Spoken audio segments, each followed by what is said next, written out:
বন্ধুরা, আজকের লাঞ্চ মেনুটা আপনাদের সাথে শেয়ার করব। পুরো ভিডিওটা দেখতে থাকুন।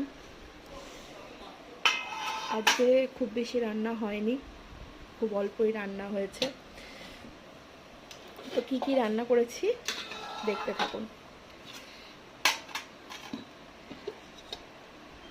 এই যে এটা হচ্ছে ভাত, একদম হালকা হালকা ফুরফুরে ভাত, ঝরঝরে।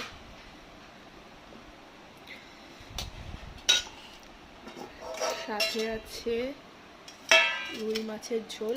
এই ঝোলটা কিন্তু আজকে করিনি, এটা ছিল কালকের ঝোল। কাঁচকলা, পেঁপে, আলু দিয়ে রাত্রেবেলা আর খেতে ইচ্ছে করছিল না, তার জন্য ঝোলটা আজকে দুপুরে খেয়ে নেব। রান্না করেছি বোয়াল মাছের ঝাল। মাছটা কেমন হয়েছে কমেন্টে অবশ্যই জানাবেন। উচ্ছে দিয়ে বেগুন দিয়ে ভাজা, আর রয়েছে তেল পটল।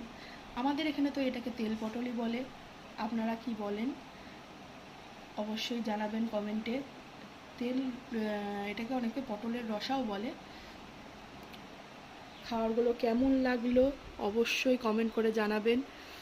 আর কারোর যদি খাওয়ার জন্য লোভ লাগে, একদম নিমন্ত্রিত আপনি, অবশ্যই চলে আসুন।